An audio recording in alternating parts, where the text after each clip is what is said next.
push each other. You know what I mean? Yeah. Oh, for sure. And that's one thing that I've been guilty of and I say guilty, it's a good thing. When I first went into management, when I left working in the field, one thing that I realized really quickly is that to be a good leader or to be a good manager, you really don't see the differences in people other than their attitude and performance. You don't see male or female, or you don't see white, black, red, or, other nationalities. You just see people. I think you summed up the challenges. A couple 3 episodes ago, I had my girlfriend on the show. Kim actually interviewed her. She was a project manager on one of the projects that we had during Hurricane Michael, where we had 34 miles of transmission line hit the dirt, and she's actually manager over transmission construction for Florida now for the internal crews. And I had Kim ask her a series of questions, and one of them is, and I'm going to ask you the same question. Do you see this as a man's world? No, I never really thought about it that way. And I don't know, I just think it's everybody's world. So, we're all one. So I just don't think it's a man's world. There's going to be people out there that do, but I don't know. I don't think of it like that. Well, you mean you're talking about the line trade? Yeah, the line trade. Yeah, it's kind of more of a the line trade's more of a man's world. There's more men in it. You know what I mean? Like, but us women that are slowly coming in the trade are not going to be the ones that take it over. It'll always be the lineman trade. You know what I mean? That's how I think of it. I'm an old-fashioned person. I don't believe in taking things away like that. But it'll always be a, lineman. I don't care if people call me lineman because I am a lineman. I'm just so happen to be a woman lineman. You know what I mean? Right. Yeah. Oh, yeah, for sure. I know when Jessica answered that question, she laughed because one of her employees, when Jessica addressed him and asked him to do something, he said, "Yes, sir," back to her. And it wasn't out of disrespect. It wasn't out of disrespect. It was just like out of habit more than anything. And I think that they don't see her as a female leader, which is good. You're one of the guys or one of the team, and one of the guys is kind of like just a cliche phrase. It doesn't mean anything disrespectful to females. It's just one of the people. You don't understand what I'm saying? So. Yeah, it happens to me all the time. They're like, "Okay, guys, we're all doing this." Oh, and lady. Yeah. Yeah. So it's pretty funny. As you were talking about Hurricane Michael, I was down there for that storm. Oh yeah, where were you? We started out in Florida, and then we got released, and then we moved to South Carolina, and then North Carolina, and then we were done. We were only there for 9 days. Oh, okay. Yeah, you probably did. It was my first storm. Yeah. Oh, did you do any work, or you're just staged? A little bit.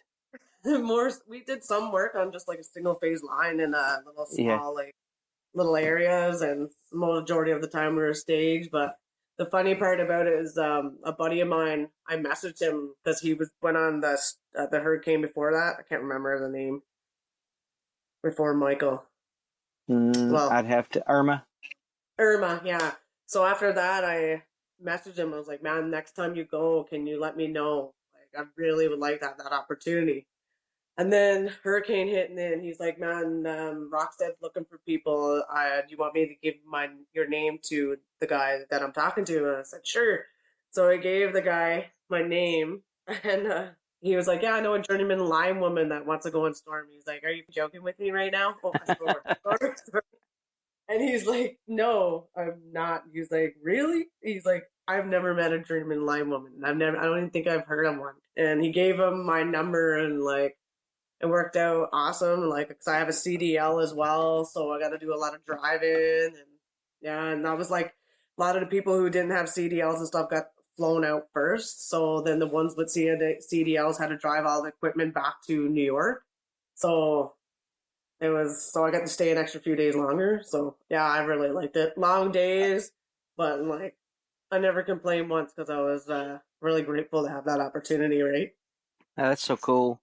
Yeah, that's so cool that you were down here. I hope that there's never another hurricane, but I do hope you make it back to Florida at some point. Yeah, I know. And it was nice when you went to the staging areas, everybody knew, like, because word travels so fast. Like, people were coming up to me, I heard you're a journeyman line woman. I was like, how do you guys know this? Like, yeah. So, Well, and I know you know this, but men are worse than women as far as news traveling than women ever thought about being. Women always get the bad rap, but us guys are usually probably a lot worse than women in that regard. men just don't hide it as good as us women, I guess. Yeah, maybe that's what it is. I'm going to ask you a question. Would you change anything in this industry now in regards to women in the business or percentage of women workers? I mean, what would you change if you could snap your fingers and change something this next week? What would it be, if anything? To make it easier for us Canadians who really want the opportunity to come work in the States. Right? Like, you guys have different systems, different voltages. Like, it would be just such a great learning experience.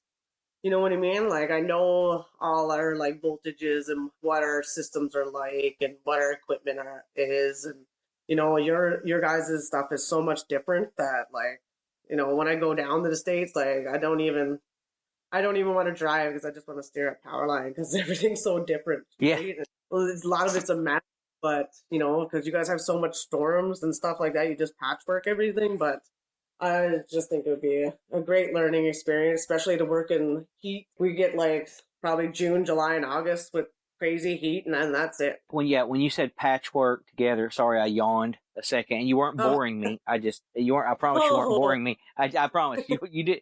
You didn't bore me. I was just a yawn.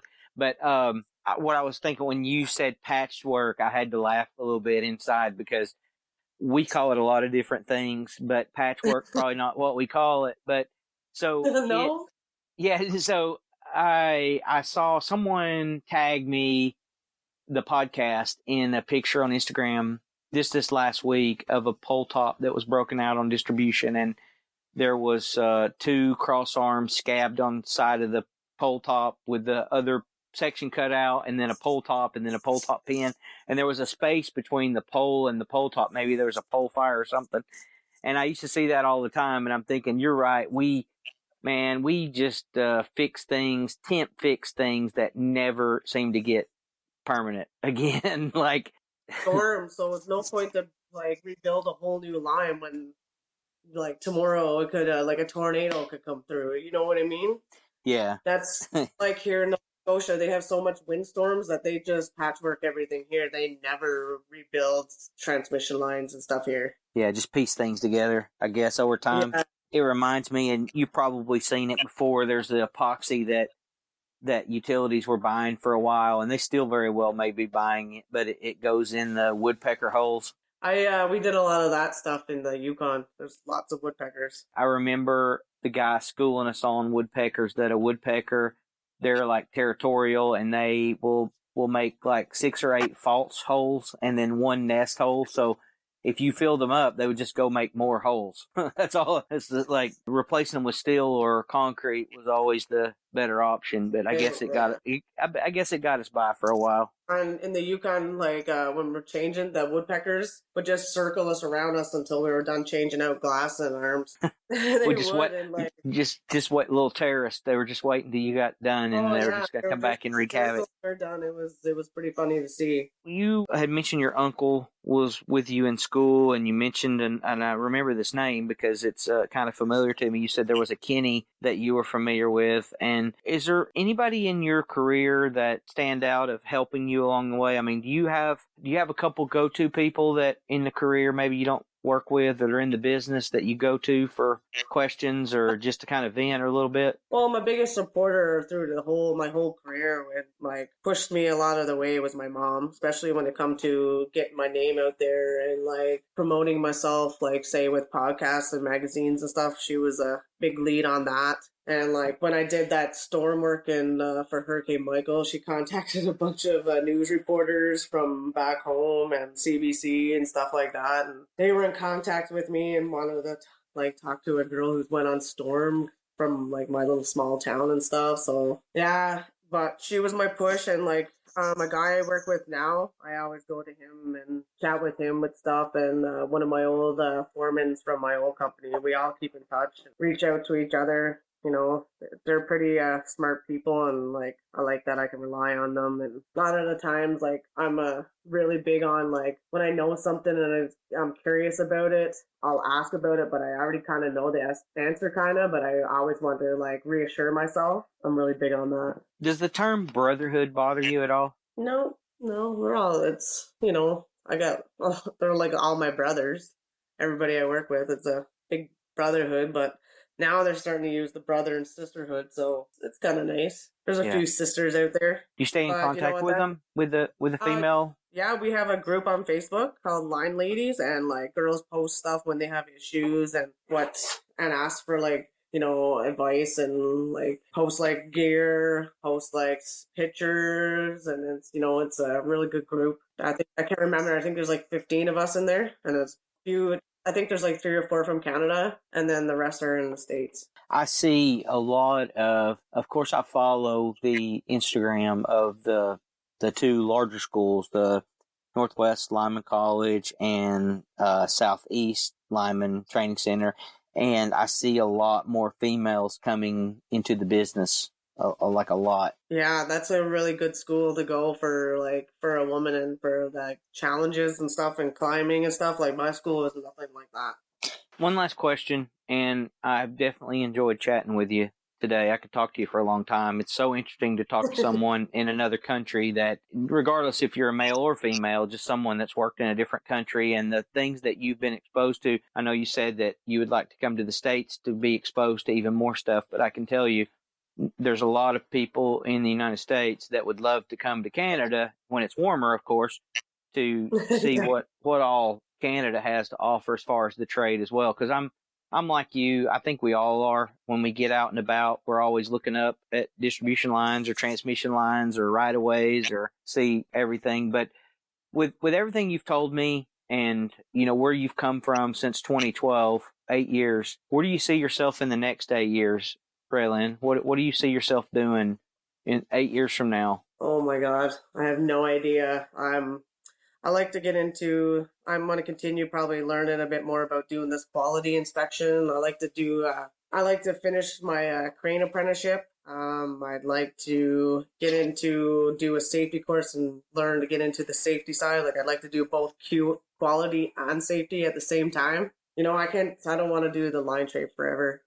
I'm planning on doing it for like probably the next 3 or 4 more years, and then I'm going to try and branch it. I just feel like I've been in the field so long, like now just even doing quality right now, I'm really missing being hands-on and being in the field, but I'm still hands-on, but I'm not as hands-on as much as what I used to be. So I'm slowly missing that, but I think this is a good opportunity for me as well to have the quality inspector under my belt. I can always go back to Powerline. And I don't want this to come across the wrong way. And I say things all the time that offend people, and it's never, I can't say it's never my intention, because I do intend in offending some people sometimes, but not with you today. But you in the field working, in my mind, just seeing, and like I say, you and I chatted a little bit on Instagram. I see your pictures. I follow you. I listened to the other show that you did with Ryan. I sat and talked to you a little bit today before we pressed the record button. I can tell you, and I'm just being 100% honest with you, you being out in the field somewhere right in some right of way,